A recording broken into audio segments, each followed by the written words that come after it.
Welcome everyone. It is 2:03 p.m. and I call this meeting of the Board of Education to order. I'll call the roll, please. Ms. Clementi? I'm here. Mr. Farrell? Here. Judge Mays? Here. Mr. Voss? Here. Dr. Wright? Here. Superintendent Macaluso, do you have any corrections or modifications to the agenda? At this time, President Voss, there are no corrections or modifications to the agenda. Then I move that we adopt the agenda as presented. Second, this is Barb. I'll call the vote, please. Ms. Clementi? Aye. Mr. Farrell? Aye. Judge Mays? Aye. Mr. Voss? Aye. Dr. Wright? Aye. Okay, and with that, we'll jump right into our reports, starting with Mr. Farrell? Aye. Judge Mays? Aye. Mr. Voss? Aye. Dr. Wright? Aye. Okay, and with that, we'll jump right into our reports, starting with the new high school projects update. Thank you, President Voss. At this time, I'd like to introduce Mr. Robert Lawson, and he's going to tell us where we are with the project with East and Centennial new builds. Mr. Lawson? Good afternoon, Superintendent Macaluso, President Voss, and members of the board. This afternoon, I want to take just a few minutes to update the board on the new high school replacement projects that are included in the district's bond program. I'd like to share my screen with you just for some visual for you.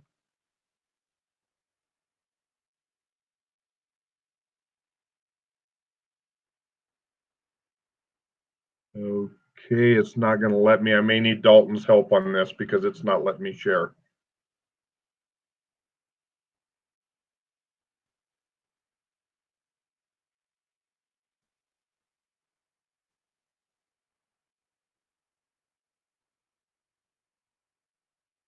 For the past year, the district has been working on the design of the new Centennial and East high schools. This has included many meetings with learning services, technology, athletics, facilities, school staff, and many other stakeholders. The district has also hosted several town hall meetings to seek community input and present the design progress of the two new high schools. Throughout the design process, our architects, consultants, and our construction management contractors have worked to refine the design process to achieve everything that the district and community wanted in the buildings. During this lengthy process, GE Johnson partnered with Houston Construction, provided the district and design team with pricing and construction guidance to ensure that the projects could be completed within our requirements and budget. When we started the design of the two new high schools, we originally thought we could have either an auditorium or an auxiliary gym, but not likely both. After months of work, we were able to include both features into the new schools. We've also been able to add a VRF HVAC system to the schools, which is the most energy efficient system available and provides for the best conditioned air quality possible. The schools will also have the latest technology equipment and systems available. Each school will have state-of-the-art auditoriums that can be converted into lecture rooms with partition wall dividers. Specialty rooms for ROTC, band, choir, CTE, and science are all included in just some of the features in the school designs. Designated teacher workspaces, collaborative areas, and along with conference and meeting rooms are also going to be a part of the buildings. Each school has a community room at the front of each building for meetings and school alumni use. There are many features designed into the new schools, including large open areas like a student union and other high visibility places for students to gather, meet, and collaborate with one another.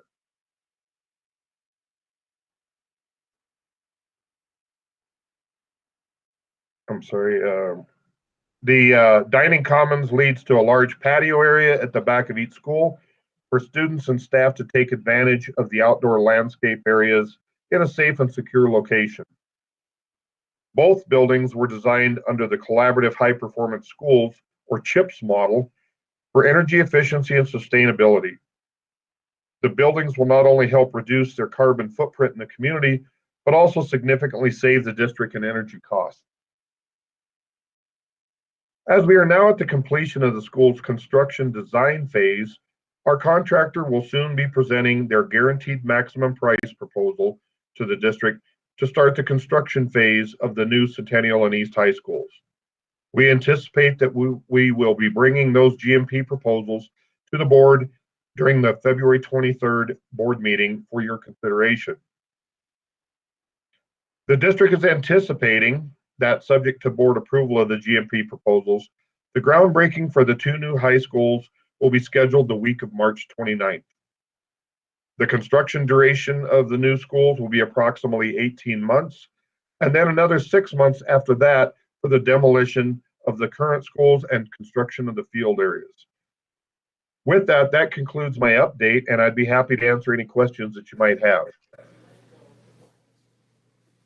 Dr. Wright, do you have any questions?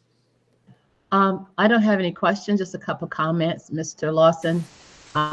It's just very exciting to see this. I had the opportunity to watch some of this through the public events that you presented when we were able to see the progress. And so I'm very grateful. Can you guys hear me? Yes, I can. Okay, there's some feedback. We can Anyway, hear you, just it's a little staticky, Dr. Wright. Oh. I'm not sure why. Okay, no worries, thank you. Also, I'm very glad about the add-ons with the auditorium and the gym. That's exciting, particularly a theater person like myself. And then also the efficiency. So I'm very grateful for the board members and the others that had the foresight to do the bond. I'm grateful to be a part of this team. Thank you. Judge Mace? Yeah, thank you, President Voss. Mr. Lawson, again, I've heard this presentation now a few times, but every time I see it, I just get even more excited and about what you and your staff have been able to do with this particular project. I might see if the superintendent will let me go back to high school at one of these schools. I'd love to be able to have that environment, that learning environment. I think it's just going to be so phenomenal. I can hardly wait till it's up and done. Mr. Lawson, you mentioned about an outdoor eating area, so maybe this goes to the superintendent. Will the students be allowed during their lunch periods, if the weather permits, to eat either inside the cafeteria or outside in the wilds? Yes, that's always a possibility. I would really, I know it probably has its own logistical issues and stuff like that, but I think that would really be beneficial for the students to be able to have that option, so long as it doesn't disrupt the orderly day of the school and everything. But super excited about this project. Thank you so much, Mr. Lawson. Mr. Farrell? No questions, but thank you for your update. And I think I've probably said some of these before, but I'm excited about the energy efficiency and the CHIPS program. Like Judge Mays just mentioned, I'm excited about the outdoor spaces. I know there's an outdoor classroom and some balcony type areas built into this as well, which is exciting for me. The natural light is exciting. The opportunities for programs, like you mentioned, is exciting. And I can't wait to see how this impacts our community and our students, because it's going to be great. Thank you. And Ms. Clementi? Thank you. Well, yes, I echo all of all of that excitement and delight with these new buildings and the attention to the HVAC systems and the energy efficiency and all the programs. I have three questions. One, I assume that the staffs of the current buildings were worked with as the interior was designed. Am I accurate in that? And have they had input in how their part of the building is going to be arranged and look? Yes, we've had an extensive amount of user group involvement really in all aspects of the design of these buildings. One of the last components of a user group that we're going to have is for the fixtures, furnitures, and equipment going in. Okay, good. And they're going to be looking at colors and things like that that will be finalized for these buildings. Great. Thank you. One more question. Because I'm trying to look at things through a little bit of an equity lens, would you let me know whether or not there will be at least a gender neutral restroom available in these new buildings? Yes, there is. Designed into each building, we will have that. Terrific. Thank you. And lastly, these new buildings are going to require a little bit of a new approach to school. Along with the pandemic, the changes that it has wrought for us, this new space is going to demand a little bit of a new approach. And I know that's not your bailiwick, Mr. Lawson, but I hope Superintendent Macaluso that at some point the staffs will be given some time to start thinking about how they can make the most and the best use of this beautiful new space. Sure. Thank you, Board Member Clemente. That is already on the radar of the teaching and learning team. Both how do we continue to infuse technology, and our schools are going to be built to support all of that technology, and then even around just even collaboration and how teachers work together is a whole other component, and then just how we deliver quality instruction. So that is already on the radar, I can assure you. Terrific. Thank you. Thank you, Mr. Voss. Well, thank you, Mr. Lawson, for all of your work. And Judge Mays, I think I want to join you in going back to high school, because I think this is such an incredible thing for not only our district, but the entire community. And our kids really do deserve the very best state-of-the-art schools. And I couldn't be more excited that we're going to have these two high schools in our community. So thank you, Mr. Lawson. We look forward to the groundbreaking in March. Thank you, Mr. Absolutely. Lawson. Thank you. We'll move now to the University of Virginia Partnership for Leaders in Education program update. Thank you, President Voss. At this time, I'd like to introduce you to Mr. Ted Johnson, who serves as Executive Director of Continuous Improvement and Innovation. I believe at a previous board member, I don't even recall who it was. Maybe it was Board Member Clemente asked about the University of Virginia partnership that we are engaged in with a couple of our schools.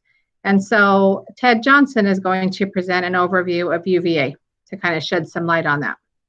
Mr. Johnson?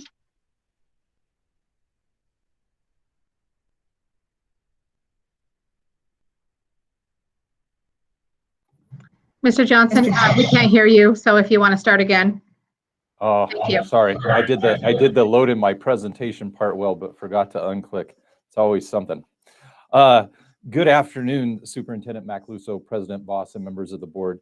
Today, I do have the opportunity to provide you with an update on our work with the University of Virginia's Partnership for Leaders in Education, or UVA PLE, as you can see on this title slide. This is a partnership that is born out of work in our support of schools to move off of the accountability clock. And currently we are collaborating with UVA PLE in conjunction with the Relay Graduate School of Education at two of our schools, Central High School and Risley International. As the district shepherd, it is my responsibility to support our transformation team in this work over the course of the initiative. This includes logistics, systems work, and keeping our team grounded on our collective mission. This afternoon, I'll outline some key components of the UVA PLE program and share how the initiative is rolling out with our schools and with our district. I've also invited two members of our team, one leader from our district and one leader from one of our schools, to join us and highlight some aspects of our work together. I'll also share with you a few of our next steps in moving this initiative forward. So our transformation team is a combination of leaders at the district and school level. And throughout the program, we frequently meet and engage with one another around learning and planning, both during UVA PLE events and also on a regular basis through visits at the schools and through coaching sessions. The UVA PLE program is a unique collaboration between their business school and their education program.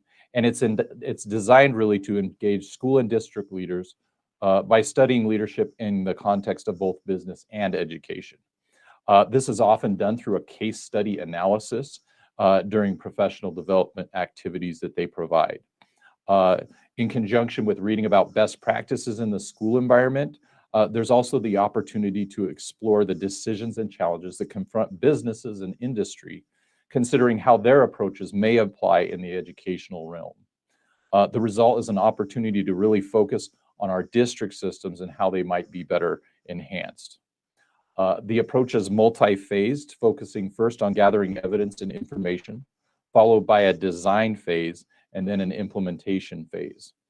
Additionally, the program is rich with opportunities to progress monitor our actions, reflect, and make adjustments as needed along the way.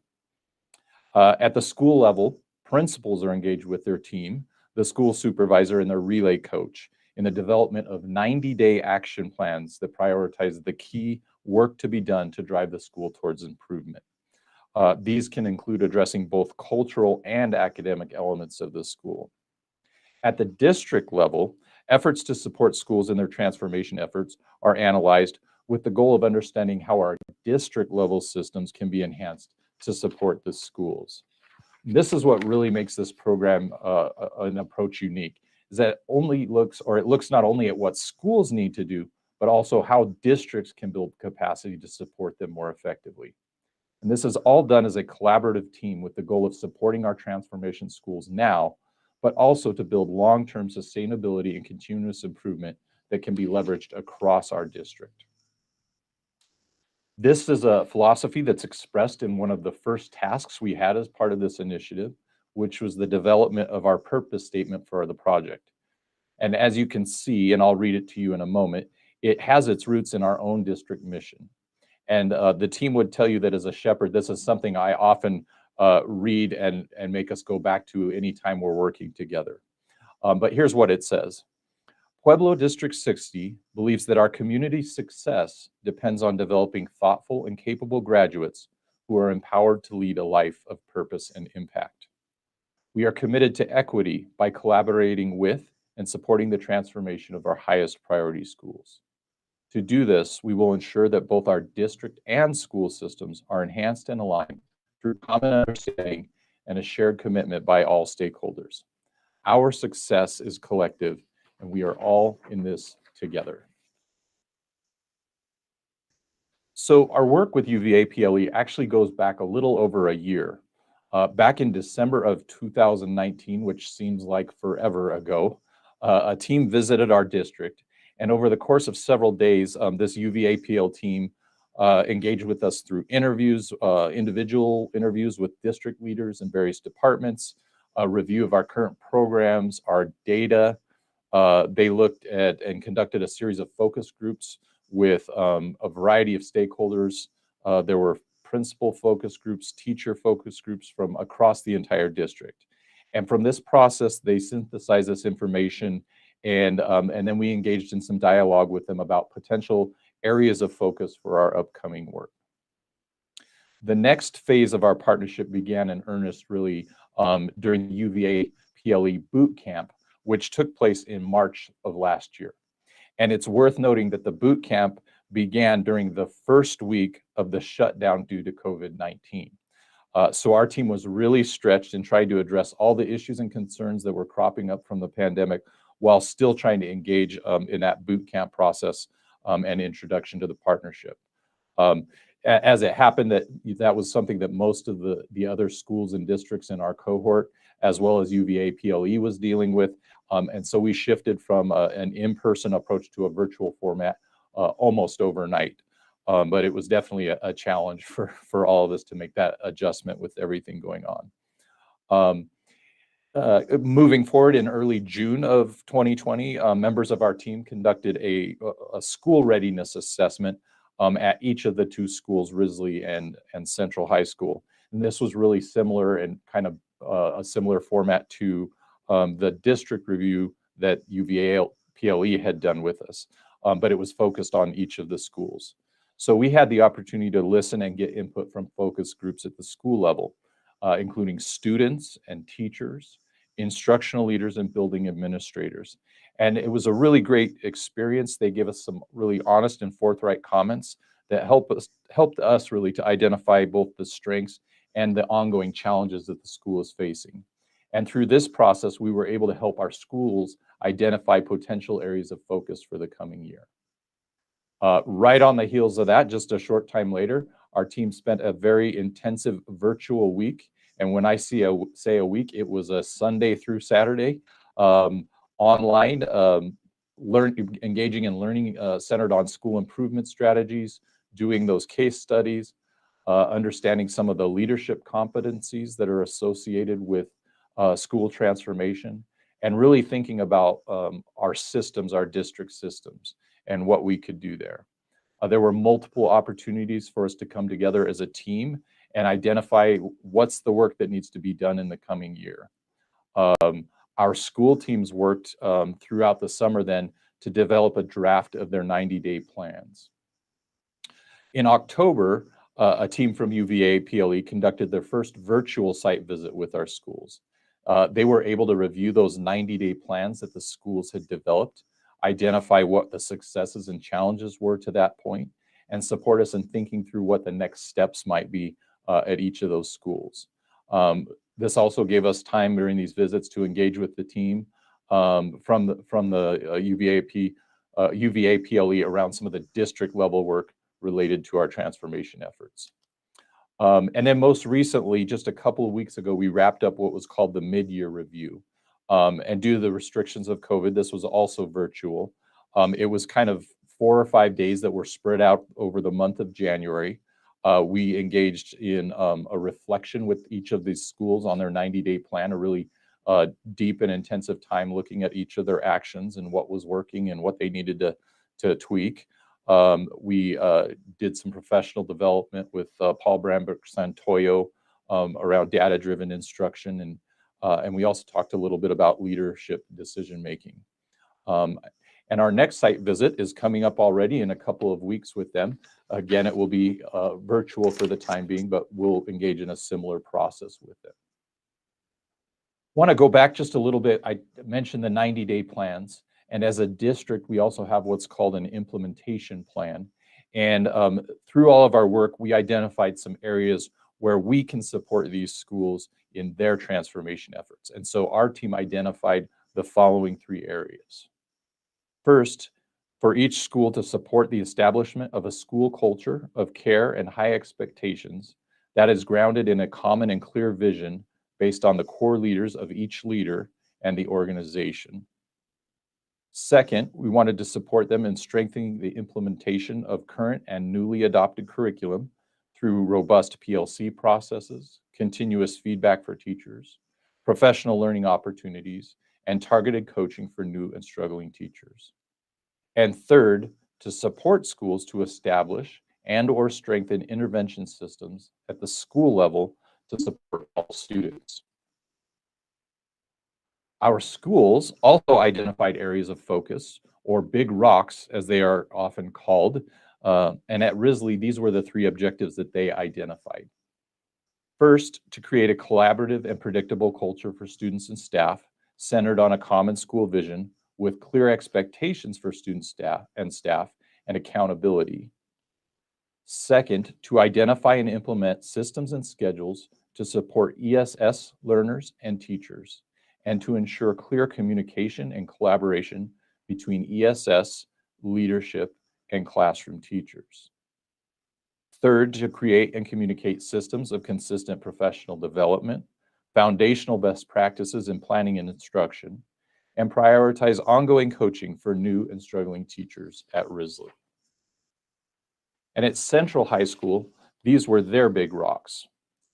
First, strengthening the leadership's knowledge of instructional best practices to provide more consistent and cohesive feedback to teachers. Second, to create stronger systems of grade level differentiation to support a larger range of student needs. And third, to align professional development to the instructional goals and objectives of the school.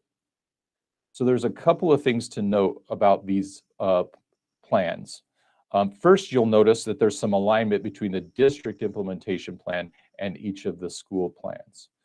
Second, it's really important to note that 90-day plans are fluid, living, breathing documents. They're reviewed and adjusted frequently with the input of school supervisors during site visits, as well as with their relay GSE coach, who has been really involved in this process throughout.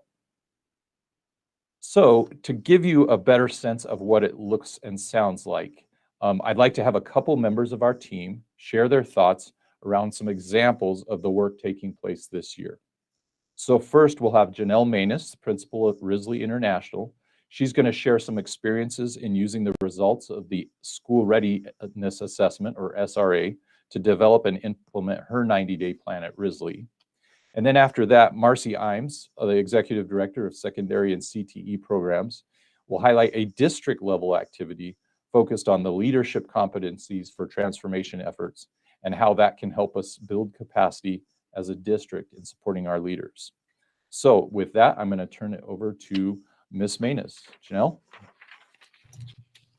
Thank you.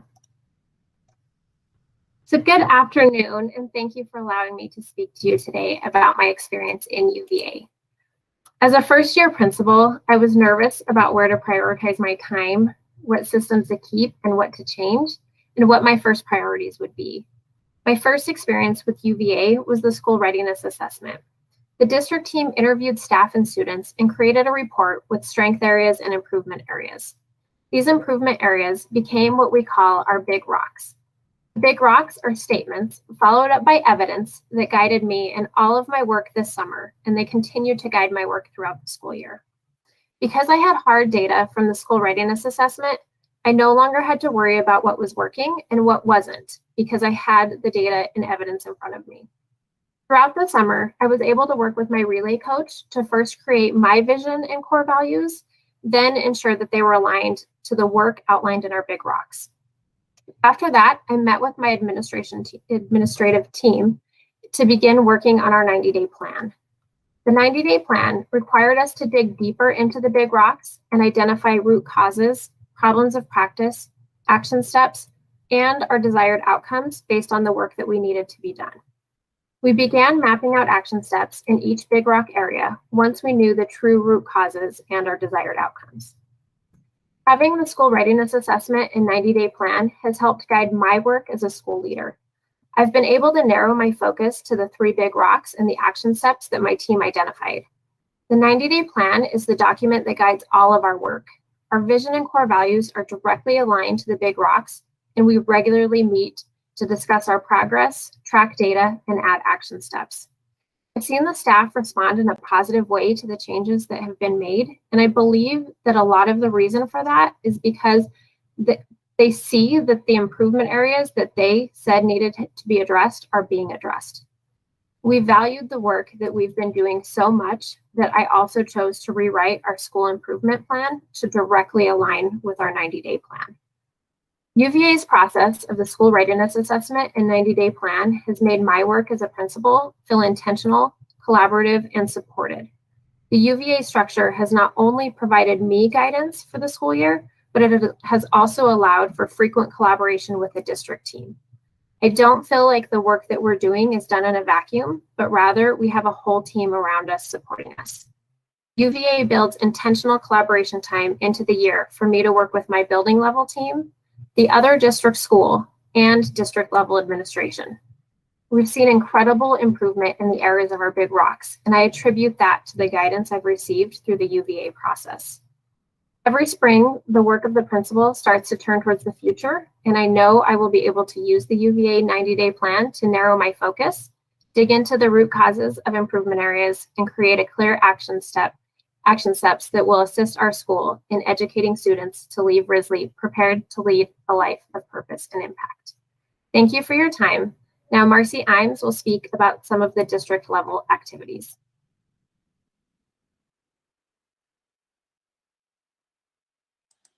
That's if I can remember to turn on my mic and everything else.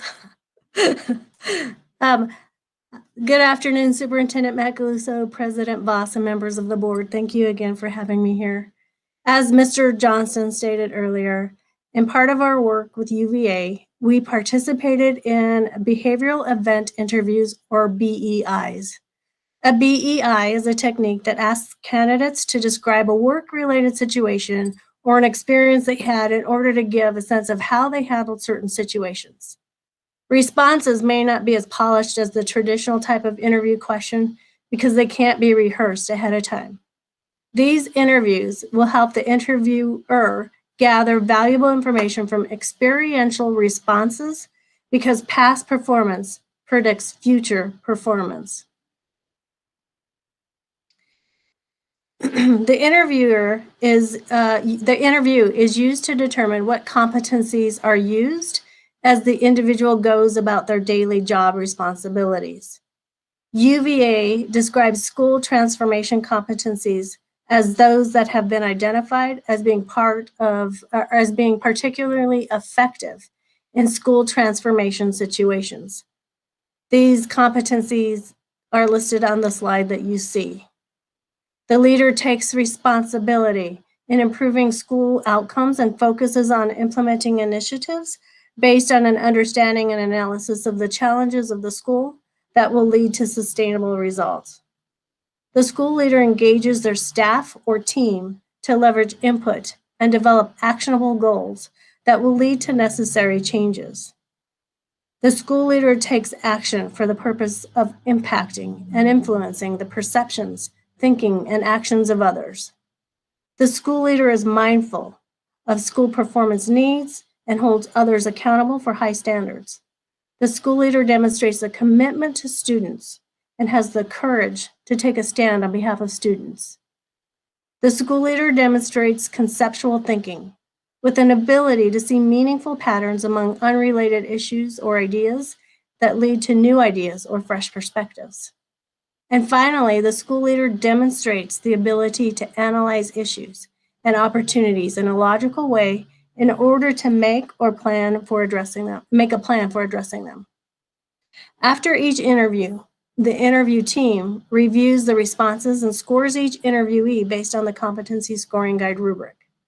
In this instance, our principals that participated in BEIs in Pueblo District 60 received feedback for both areas of strength and areas for improvement, as well as discussed opportunities to turn strengths into actions and ways to improve upon any areas for development. The use of BEIs in Pueblo District 60 can be used for any position and can provide an opportunity to collect adequate information to assess whether the candidate's skills, education, experience, behavioral traits are all a good match with the key job requirements and the culture of our district.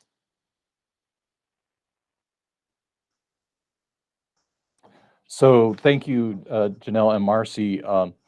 One other thing I wanted to do, since we couldn't have all of our leaders here, is I reached out to them and asked them to share with me some of their key takeaways from this program so far.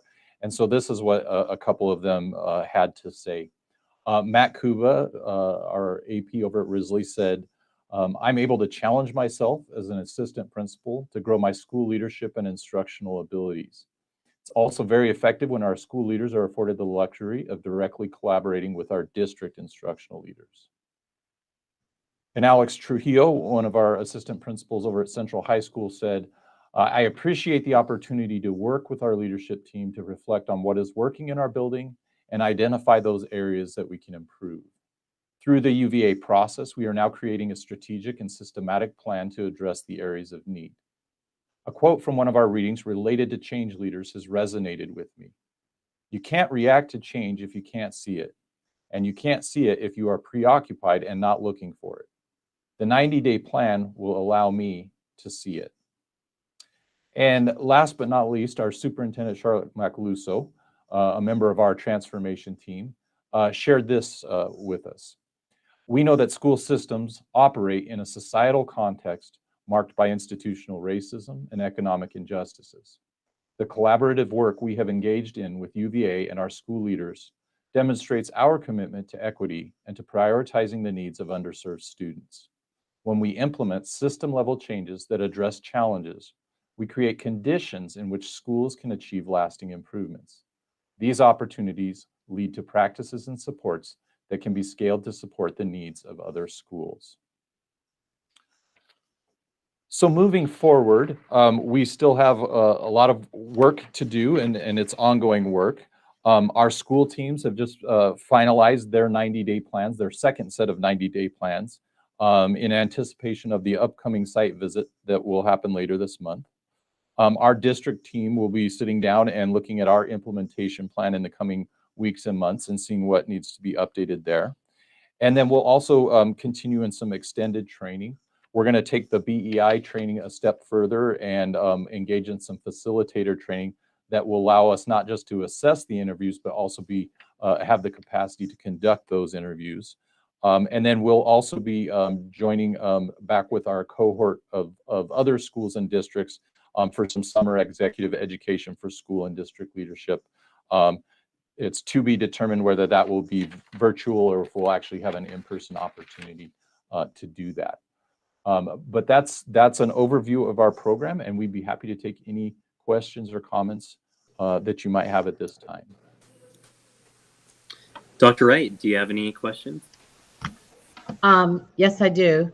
Can you hear me better now? Yes. Yeah. Okay, thank you so much. First of all, thank you, Mr. President.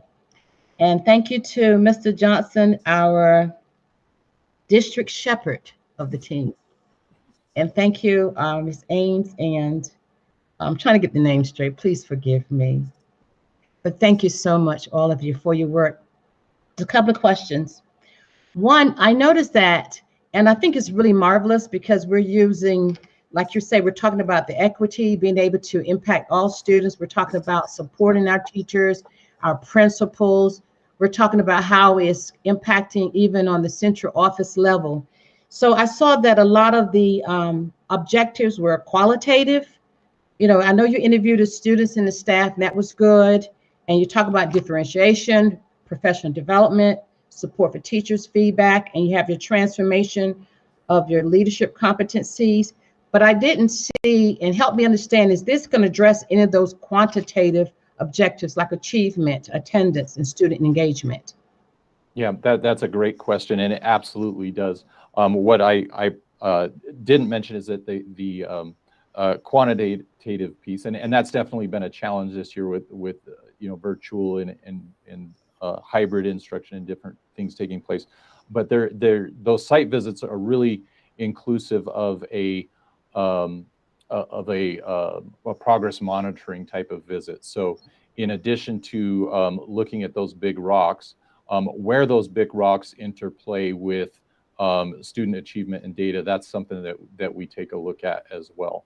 And we have some of those systems built additionally in terms of our progress monitoring tools and some of those academic pieces that we look at as well.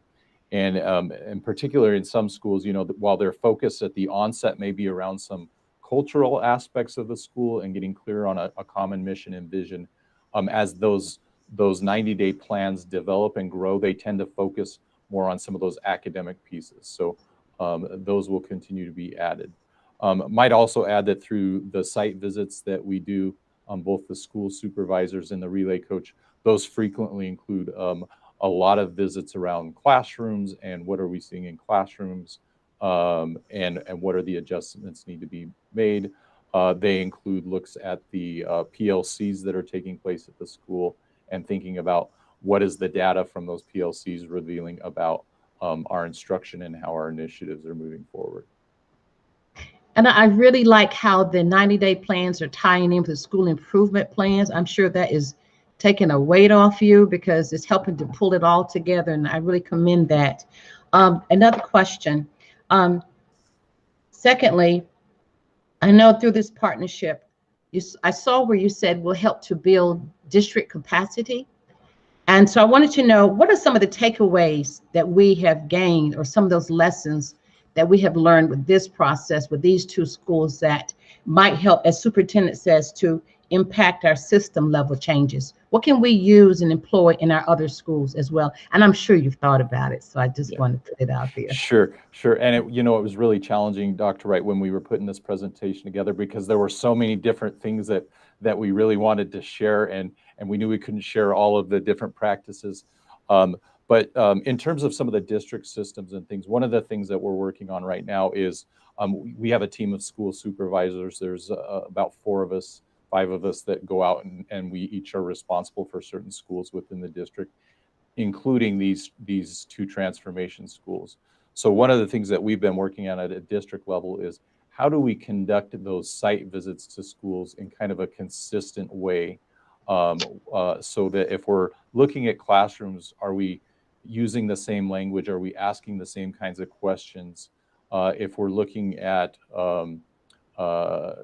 progress monitoring tools, are we going through a protocol for each of those that's similar somehow? And then are we bringing that data from those individual school visits back together to really inform our thinking around the progress of the district overall?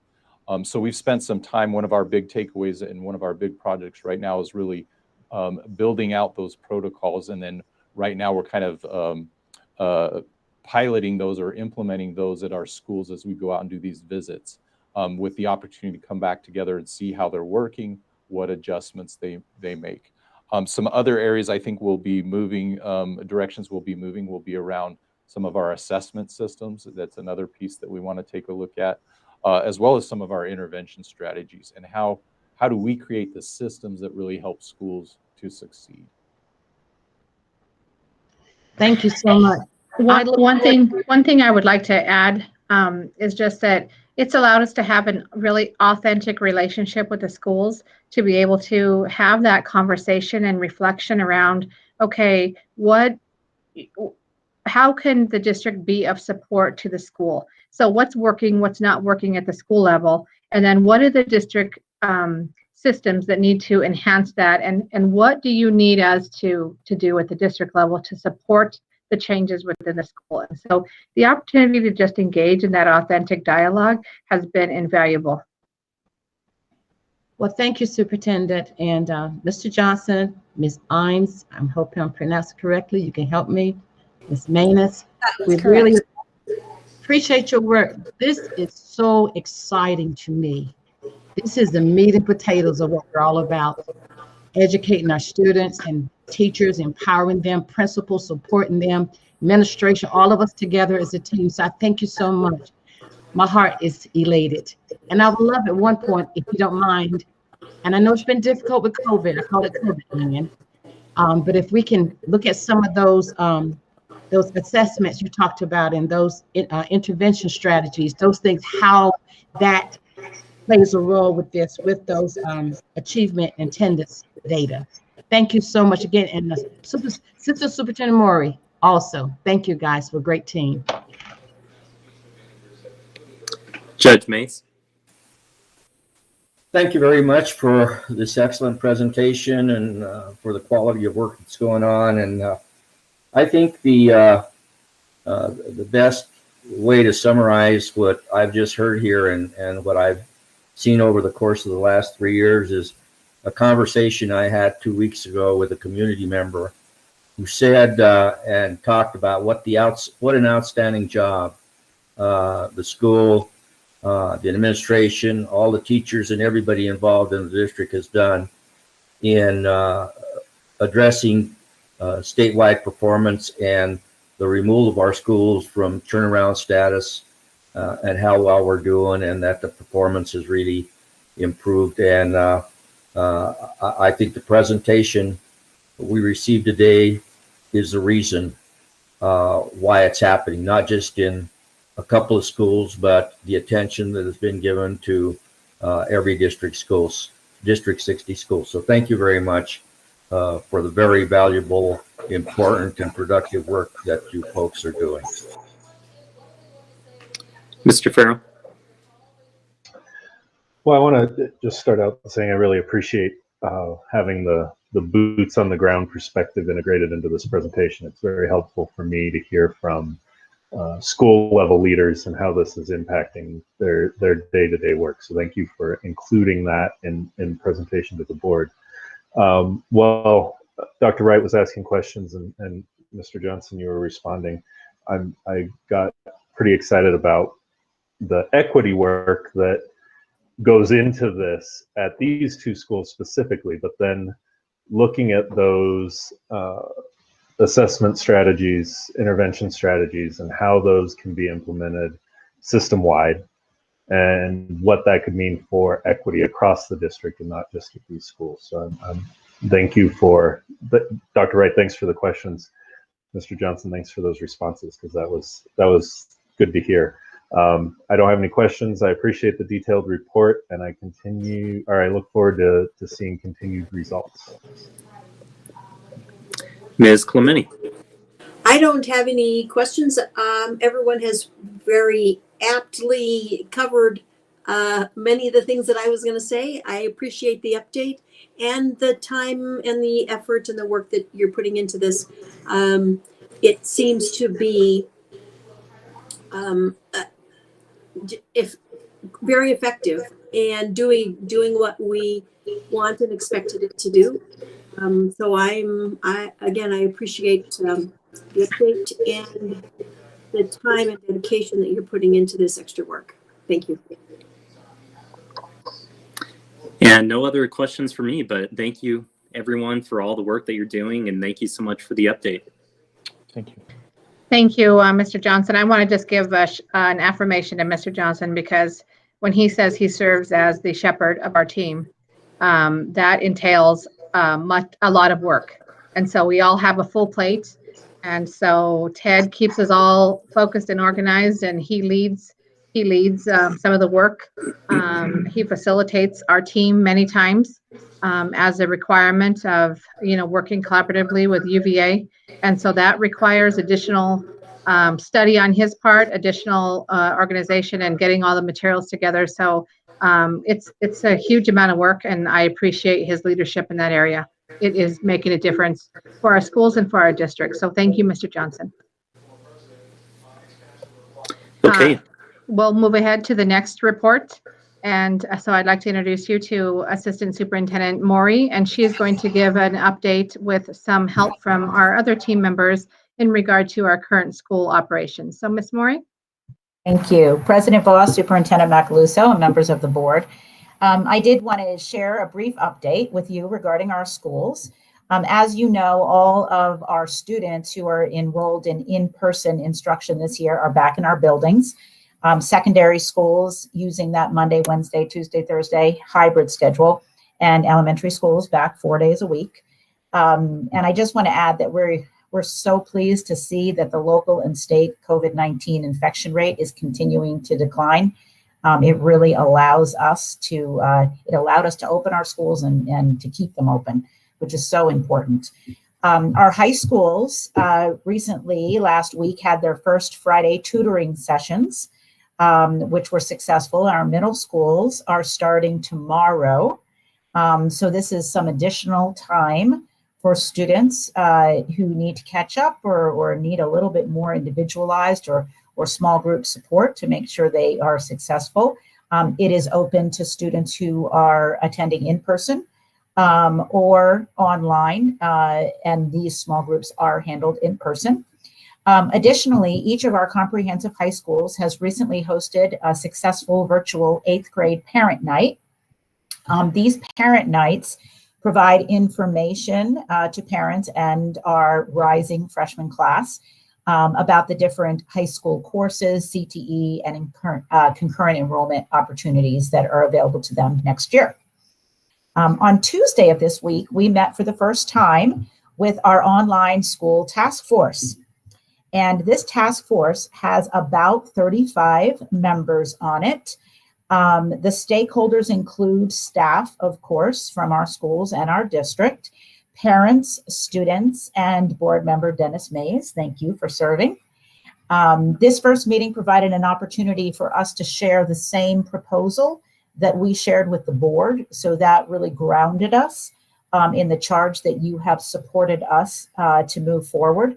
And they also provided recommendations for revisions to the request for proposal. That's the RFP that we are putting out there at the end of this week, requesting different folks to be considered for the online learning platform and curriculum. So this really serves similarly to a curriculum adoption process, this piece of it.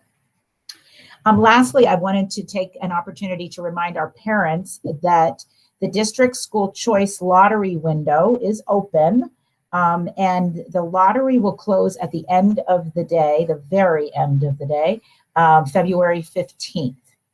And those links are on our website to the choice application process. That's the easiest way to find it. Parents can also enroll their children in kindergarten and complete an eligibility preschool application for next year by going either online to our website and enrolling online, or they can also enroll in person at our elementary schools. So lots going on out there in preparation already for next year. And now I want to turn it over to Eric DeCicero, the Executive Director of HR. He's going to share an update on the upcoming COVID-19 vaccine clinic. Good afternoon, Superintendent Macaluso, President Voss, members of the board. We're very excited today about the upcoming COVID vaccination clinic for our staff that is being made possible through our ongoing partnership with the Pueblo County Health Department. At this time, I'm going to introduce Mr. Andy Burns, who, in addition to his role as HR Director, serves as our COVID coordinator for the district. He's been heavily involved in coordinating this event with the Health Department, and he's going to share some details related to this weekend's event. Mr. Burns? Thank you, Mr. DeCicero. Good afternoon, Superintendent Macaluso, President Voss, and members of the board. We're pleased to provide you with an update on this weekend's COVID vaccine clinic offered by the Health Department. We're truly humbled by the Health Department's leadership and administration on this weekend's clinic for our staff. This weekend's event is a collaborative effort between the Health Department, D60, our charter schools, and D70. It's truly an opportunity for our districts to work together in protecting our community and providing safe learning environments for all staff. And just to elaborate a bit longer, as we talk to our K-12 colleagues from across the state, we're definitely seeing that our local health department's leading force in getting our educators vaccinated. We're so appreciative of their willingness to see the impact that a healthy and functioning K-12 system has on our community. Simply put, we're way ahead of many other Colorado communities because of the health department's leadership. The clinic will take place both this Saturday and Sunday at the Pueblo Mall's Sears Auto site. It's being offered at no cost to the district and to district employees. The clinic hours will be between 9 a.m. and 5 p.m., and individuals will drive into the Auto Center Bay and get their vaccine during their 2-hour designated time wing while they're still in their car. The clinic will provide the first of 2 Pfizer vaccine shots, with the second dose tentatively being scheduled for March 5th and 6th. Once fully vaccinated and 2 weeks have passed, an individual will most likely not need to quarantine if they are exposed to someone with COVID. At this time, masks and social distancing will still be required, which is per the health department's guidelines. In terms of registration figures, 1,204 D60 staff members, or approximately 45% of our total staff, have registered with the clinic. This number includes D60 teachers and staff, as well as coaches, substitute teachers, and STA bus drivers. We're truly trying to cover all of our staff. 659, or 55% of those 1,204 registrations, are D60 teachers or counselors. While the COVID-19 vaccine will help staff from getting COVID-19, there may be some temporary side effects from the vaccine. CDC and local health department experts are telling people to expect short-term side effects, such as soreness in their arm where they got shot. They may also experience some fatigue, body aches, and perhaps a fever.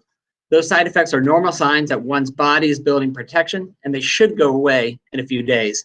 As such, we should not expect an abundance of staff to experience severe side effects, ones that would be severe enough that would keep them out from school and serving our students on Monday. We will, however, monitor individual situations to ensure the safety and well-being of our staff and our school communities for Monday. Finally, I'm proud to announce that Over 25 D60 staff members and 5 district nurses have offered to volunteer at this weekend's clinic. We're grateful for our staff's willingness to assist with this weekend's event, especially consider the bitter cold weather that we're anticipating this week, and this event would not be possible without their involvement. As you can see, we're very excited about this opportunity, and vaccinating our staff will provide us with a reassuring sense of progress as we continue to move forward as a district and a community. We're happy to answer any questions that you have at this point. Dr. Wright, do you have any questions? Yes, first of all, I want to thank you so much. I'm very excited to hear about that partnership. I'll start with the partnership between the district and the health department. This is really amazing. And again, we're setting the stage for others to see how to handle this, and I'm grateful. I wanted to ask questions. Well, secondly, I'm glad COVID numbers are going down. I'm very grateful that as a community to see that, and it is allowing us to have safer in-person instruction for our students. So Assistant Superintendent Maury, thank you for your report. I'm glad to see about tutoring on Fridays. I know that's very beneficial for families to be able to, the students to catch up, and the online task force moving forward. So I just wanted to thank you all for your work and your presentations today. Judge Mays.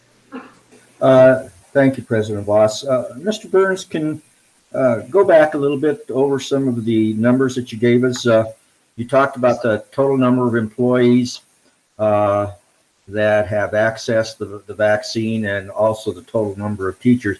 Can you go over those again? And what I'd like is if you can, give me the total number of employees and the total number of people that have accessed the vaccine. And then I would like you to also tell me, if you can, how many teachers we have in the district and how many of those teachers accessed the vaccine. Sure. And I understand that those are not super definitive, because I'm assuming that people can also access the vaccine outside of D60 and their own medical plans and that sort of things. Okay? Sure, it's my pleasure to provide that information for you. Roughly speaking, we have about 2,700 or 2,700 staff members for the district. That would include our mainline teachers, support staff, administrators, would also include our substitute teachers and coaches. We've also offered this opportunity to STA bus drivers. So kind of the broad figure is about 2,700 individuals. Of those 2,700 individuals, right around 1,204 individuals to be exact, have expressed an interest to get the COVID shot this weekend. And Judge Mays, you're absolutely correct. We've already had some staff who've gotten the vaccine, some staff who'd signed up for the clinic that got called by Kaiser or another provider this week, and so they decided not to participate in our clinic because they were able to get the shot previously or were called this week. And so I think total vaccination numbers would be larger than this, but somebody would have to self-disclose that to us, so we don't have that information. But for the clinic, 1,204 out of roughly 2,700 staff, or 45% of the total staff, have registered for the clinic.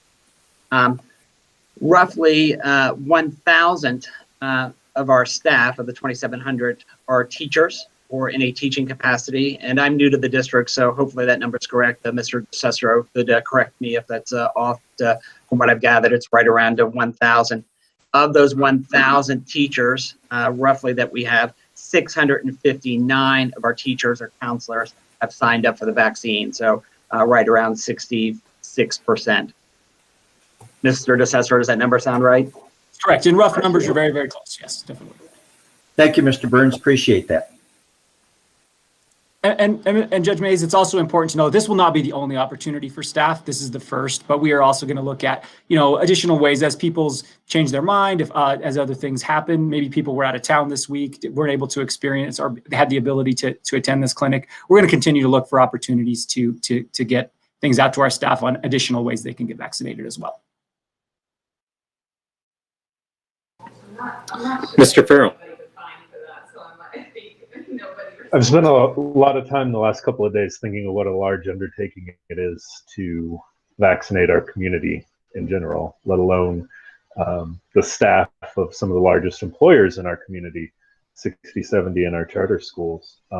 So I'm hoping that people have patience with our health department and understanding that this is a huge undertaking. And it's a worthy undertaking as well, and important. And I'm glad that we have the opportunity to work with our health department to make this happen. Like Mr. Burns alluded to, I've heard some things in other districts and other areas of the state that don't sound so promising or as promising as our plan. So I really want to thank the health department for their work and working with the district to make this happen. I think it's great anytime that both of the districts and the charters can all team up on something in this. There's no better cause than this and keeping our community safe. I also was excited to hear from Mr. Burns about the staff and the nurses who have volunteered to help at the clinic. So I wanted to send a special shout out to those people and a very big thank you from me. Thank you for the update and all the work that's gone into it. Ms. Clement. Just a big thank you to everyone, Mr. Burns in particular, and Mr. DeCessor, who have organized all this. And a big thank you to Miss Maury, and all of the work that's gone into getting our schools and our students back in school and progressing wonderfully. Thanks. Mr. Burns, have you heard any feedback from staff about why they're not taking advantage of the opportunity for the clinic? And have we as a district done any work to educate people on why the vaccine is safe? Sure. Much of that information would be anecdotal, and obviously per HIPAA, I don't want to share individual information. Individuals have shared with me that perhaps they could be allergic to one of the ingredients. Individuals had some misinformation about if they were eligible to get the vaccine. And so we have been able to coordinate with the health department, get that individual in contact with a nurse or a medical professional to provide them with additional information as well. Mr. Sprouse recently built a web page which has specific information about this weekend's clinic, but then also CDC guidelines are also listed on that as well to help individuals overcome some anxieties that they might be experiencing as well. So we definitely have tried to educate our staff about the perceived benefits that we see of getting the vaccine this weekend, connect them with medical professionals at the health department to address more specific medical questions, and then provide those resources on our website as well. President Voss, I would also reiterate that most people have been very excited about it and excited at the prospect of being able to do it this weekend. We haven't heard a lot of vocal people having questions or expressing any reason why they wouldn't get it. Mostly on the opposite. The people are excited and really just looking forward to the time they were going to be contacted so they know when to go. That's been kind of the thing lately. So. Well, awesome. That's great to hear. I'm excited about it. I think it's going to go a long way in getting us back to some sense of normalcy. So I'm glad we're finally at that point. And like my colleagues have said, I'm grateful for our partnership with the health department and all the work that they're doing to make this possible. So thank you all to all the work you're doing as well. President Voss, we have one more presenter, Sure. And that is Rick Macias, and he's here to share an update on athletics. Thank you, Mrs. Maury. Good afternoon, Board President Voss, school board members, Mrs. Macaluso. First of all, I'd like to start with thanking a few people, and that is Bob Lawson and his crew, Zach Mather and Mike Canty for helping us put up the pixel lock cameras. That was a big project. We finally got them up. They're all up and running. So if you want to get on the NFHS network and look up your school, and also you have to become a member for $12. So if you want to do that, they're ready to go. The exception was South. Our server went down at South, so we've ordered a new server, and that should be hopefully within the next week have that server up and going over at South High School. Last night, for example, I decided to stay home and not go out and watch any wrestling matches. So I watched 3 matches last night on my computer at home. So it was great to get those going and also get to see the kids compete. Believe it or not, we're already halfway through the winter season, which is season B. These short seasons are really moving fast and furious, and we are now looking forward to the postseason. Our postseasons are going to look different this year because the CHASA moved a few of our championship matches and games to other places, the Denver metro area, the Ball Arena, which is formerly the Pepsi Center, and Denver Coliseum. Were not able to host any events this year because of COVID-19. And I think the Coliseum is being used for a homeless COVID-19 shelter. So we weren't able to use that this year. But the good news is the basketball championships will now take place in Colorado Springs at the Broadmoor World Arena. So that's close to home, close to get to. So that's going to be great. And better news is that the state wrestling tournament is now at the State Fair Southwest Event Center. So we'll be hosting that March 11th, 12th, and 13th. That Thursday night, March 11th, will be the first ever CHASA-sanctioned girls wrestling state championships at the event center. So that is great news. That Friday will be the smaller schools, the 2A, 3A classifications. And then on Saturday, it'll be the 4A, which we're in, and 5A classifications. It's going to be a one-day event for each classifications. The kids will wrestle 3 times for the state championship. So we're excited about that. We met yesterday with the CHASA crew to get ready for that wrestling tournament at the event center. It's going to be pretty much hosted by both D60 and D70. So we'll be doing most of the work, but we'll have CHASA staff and people from all over the state helping us out on that too.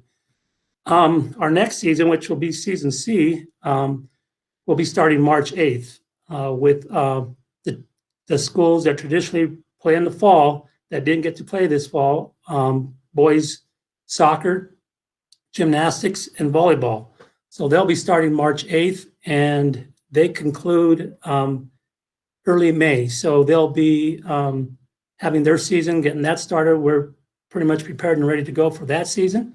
So, and then we'll finish off with season D, which is the season we didn't get to have last year, our spring season that was canceled because of COVID-19. But now those kids are excited and ready to go for that season to start again and get that going.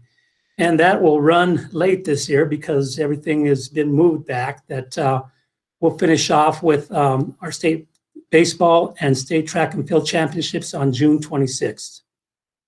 That concludes my update on sports. I think I'm back to Mary. Great. Thank you so much, Mr. Macias. And that concludes our school update. Dr. Wright, do you have any additional questions? No, I do not, but thank you very much for your update, sir. Appreciate it. Judge Mays? Thanks for everybody's hard work. Appreciate it. Mr. Farrell? No other questions. Thank you all for the update. Ms. Clementi? Yes, thanks again for all the work. Mr. Macias, could you just bring us up to date and remind us on what the status is of spectators at any of these current winter or spring sports? Yes, now that we've moved to the blue dial on the COVID-19 dial, we were now allowed to have 175 spectators indoors. That's from 50 to 175, but we made some adjustments. You know, Central and Centennial can hold the 175 because of their large gymnasiums, where South and East are a little bit smaller. East will stay at the same with their 50 because of their capacity and their size of their bleachers. And South is going to move up to 75 because they have the room, they can keep the 6-foot distance and everything else.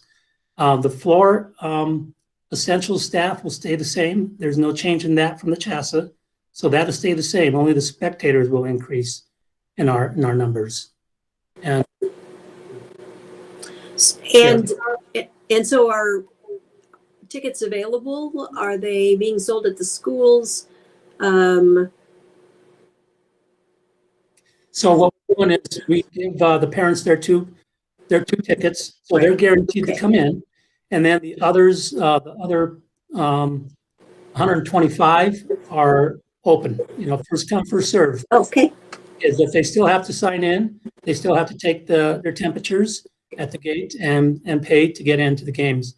What we've seen Monday were a lot of our student body going in the game now, where they weren't able to do that before.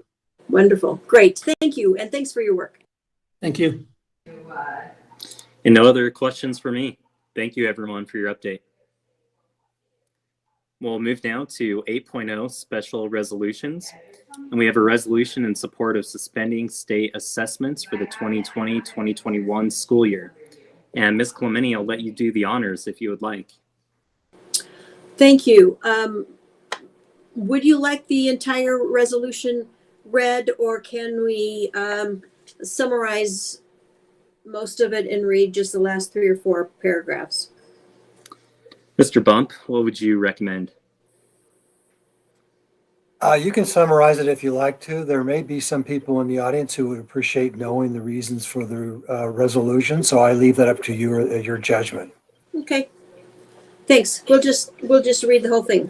Sure. This resolution is in support of suspending state assessments for the entire state for the 2021 school year. Whereas the Board of Education of Pueblo School District 60 believes that schools should be held accountable to the public for providing rigorous and effective academic programming to district students. And whereas the board is dedicated to protecting the health and safety of all students, staff, and visitors to district schools, and to that end is adhering to the recommendations and guidelines set forth by the Center for Disease Control, the Colorado Governor's Office, the Pueblo Department of Public Health and Environment, and the Colorado Department of Education, relating to controlling the spread of the COVID-19 pandemic.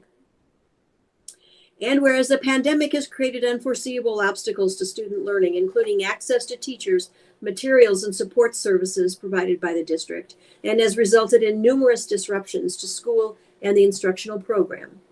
And whereas the pandemic has made instruction and learning eminently more difficult in both the 1920 and 2021 school years.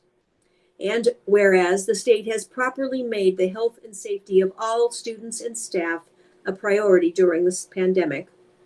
And whereas the mental health of students and staff is being negatively impacted by stress and concerns related to the pandemic, and would be unnecessarily exacerbated by mandatory high-stakes state assessments this spring, particularly in light of the difficulties teachers and students are already facing due to the pandemic.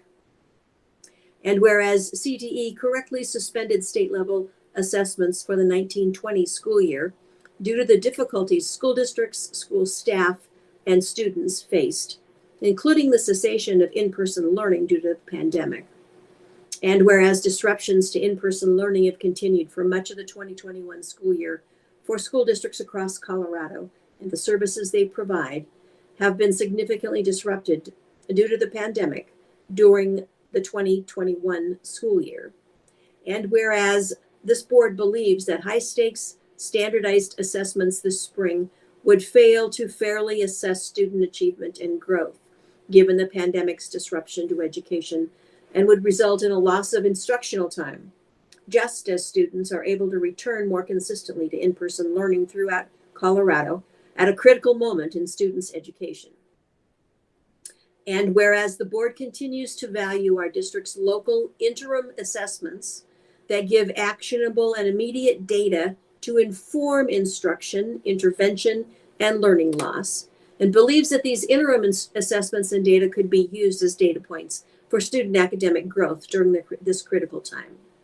And whereas the board believes that just as CDE's decision to suspend assessments for the 1920 school year was in the best interests of students, schools, and school districts at that time, suspension of state assessments for the 2021 school year is also in the best interests of students, schools, and school districts.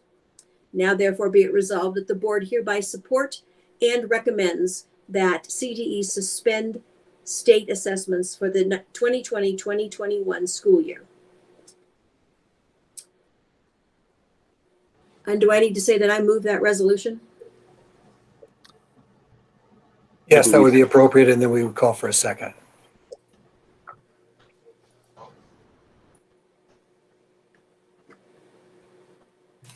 Second, Okay. if you, Thank You you. could, Is there any discussion? Yes. Mr. President, I would like to say that I recognize the difficulty in assessing our students right now, particularly with all that we've gone through with the instructions. But I'm very glad to see that even with this recommendation, that our district will continue to do the interim assessments. I like particularly the part that we will do our local interim assessments that will give us, the data we need to determine how our students are performing, and especially those that we know we've had a hard time reaching. So I was very glad to see that, and I commend Board Member Clemente for just even bringing to our attention some of the things that we need to be mindful of as board members and as a district. Thank you. Any other discussion? I'll call for the vote, please. Ms. Clementi, Aye. Mr. Farrell, Aye.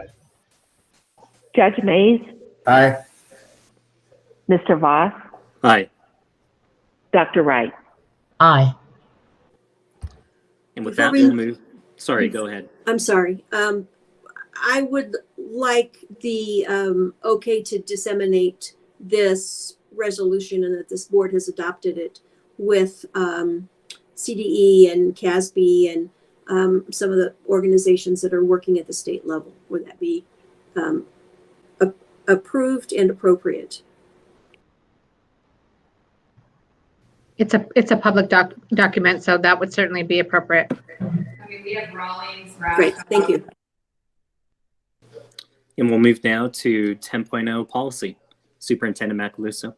Thank you, President Voss. At this time, I'd like to introduce Mr. Bob Lawson, and he's going to present a new policy that he's introducing. Bob? Good afternoon, Superintendent Macaluso, President Voss, members of the board. This afternoon, we're presenting this new policy for first reading in regards to a no vehicle idling policy that will apply to all district school properties. This policy is being recommended for multiple reasons that are beneficial to our students, staff, and community. A key component of the policy is to reduce carbon monoxide emissions and also stop wasteful energy use. This policy is supported by Colorado Revised Statute, CRS 42-14-105, which states the owner or operator of a covered vehicle shall not cause or permit the vehicle to idle for more than 5 minutes within any 60-minute period, except as authorized by subsection 2 of this section. Those exceptions are exclusions permitted, and these are typically related to weather, emergency or traffic situations, and also vehicle repair conditions that could cause an issue if the vehicle is turned off. Another important reason for this policy to be implemented is in the collaborative high performance schools, or CHIPS, requirements for energy conservation and air quality that our new high schools and elementary schools that are going to be constructed with those CHIPS requirements. This policy adoption is a requirement of CHIPS, and the schools could not be considered for CHIPS verified without this policy being adopted.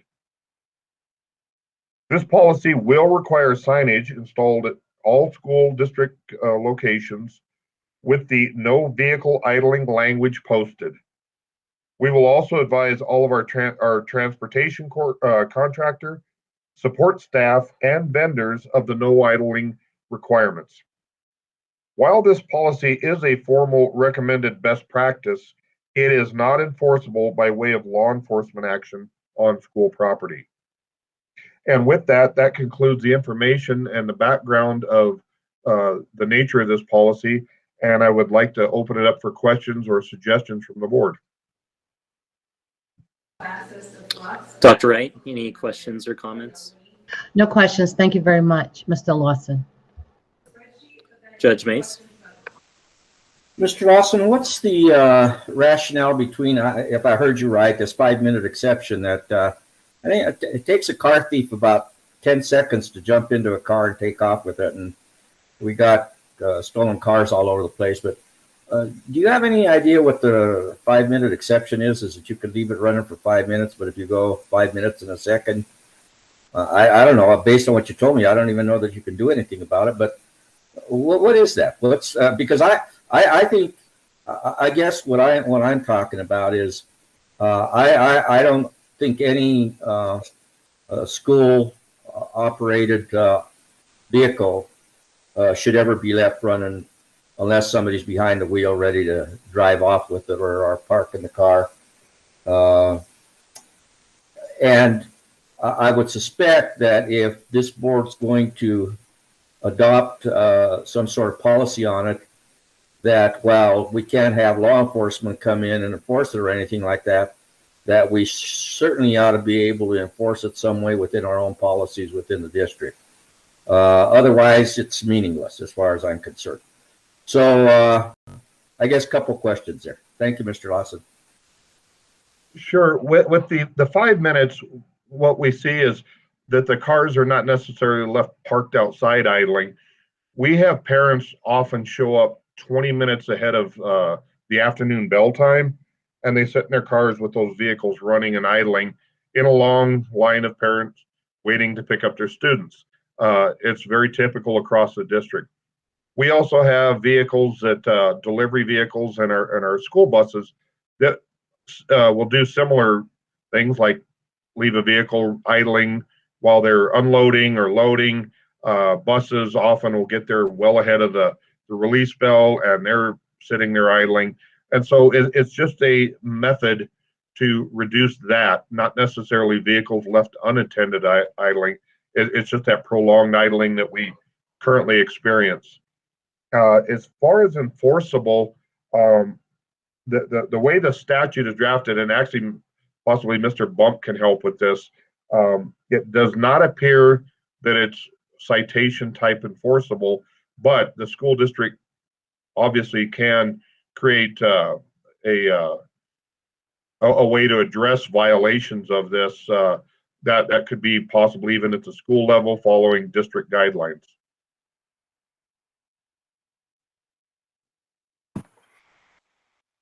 Mr. Voss, members of the board, Superintendent Macaluso, maybe I could help here a little bit, and thanks for the invitation to that. I think it's true. Certainly with respect to our contractors and our employees, we can enforce that because it would be just like any other violation of policy. But as Bob indicates, many times these are parents that are lining up outside of school and in the right of way next to the school sites, and that's kind of what we're trying to address. And that's where these signs will be posted, is that when you stop to pick up your child or drop them off or other business in the school, we don't expect that you're going to leave your car unattended, number one, and number two, that if you are going to be in your vehicle, that you're not going to have it idling more than 5 minutes. Some districts and some municipalities I found in looking into this have a 1 minute rule, but I think the 5 minutes seems to be a standard one, and it's the one that's recommended by CHIPS, and therefore the standard that we're recommending now.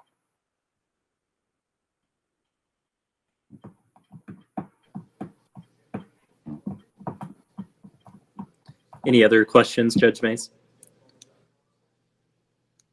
No, thank you. That was very enlightening. Mr. Farrell. Thank you. Thank you, Mr. Lawson, for your presentation. As I was first reading this and I got to the restrictions on school buses, the first thought that I had was, well, it was more of a memory of sitting in a really cold school bus as a kid on a really cold day. So I recognize, and I appreciate that you brought it up also, that later on there is the exceptions for weather. Because I know heating a school bus, especially on weeks like we're having right now, is important. So I was glad to see that in there. My other question was very much along the lines of Judge Mays' question about how it's enforced. And I appreciate, Mr. Bump, I appreciate your feedback. And I see obviously how it can be addressed with school buses and delivery vehicles and contractors. My concern was with private vehicles, pickup lanes, that kind of stuff. So I appreciate the more detail into talking a little bit about that. And then the last thing I had is that there doesn't seem to be a whole lot of cost associated with implementing this policy, with the exception of maybe the signs. Do we have an idea of how many signs, like if some schools have larger pickup areas, and Mr. Bump mentioned the adjacent right-of-ways, and what does the signage actually look like, and do you anticipate a major cost along with that? No, the cost would not be large at all. Typically, these signs will be installed in the drop-off loops where parents do their pickup and drop-off. They will be installed along some of the perimeters of the schools, along the walkways where we already have existing signage. It'll just be included on that signpost. So we're really looking at mostly just the signs themselves. And with the number that we would need, it would not be significant cost at all. Great, thank you. Ms. Clementi. Thank you. Two things. I think this is a great step. I'm glad to see that it includes all that area within 100 feet of school property. And I would suggest that we do a pretty good and heavy outreach communications to people so that they know that this has been changed and that they'll be expected to turn their cars off more than when they're there more than 5 minutes ahead of pickup time, that kind of thing. I do think we need to develop some kind of enforcement without creating more work for the individual schools to do. And so maybe starting with that communication would be a good thing. And I forgot what the other thing was. So great, thank you. And we can work with the schools, principals when they send their weekly messengers. We can work with our communications department, local media, things like that for that outreach. Terrific. Thank you. And no other questions for me. Thank you, Mr. Lawson. Thank you. And we'll see that policy come back up for a second reading in the future. Is there any other business from the board?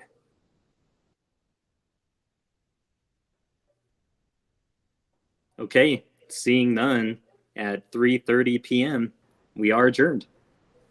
Thank you very much. Thank you, everyone. Thanks, everyone.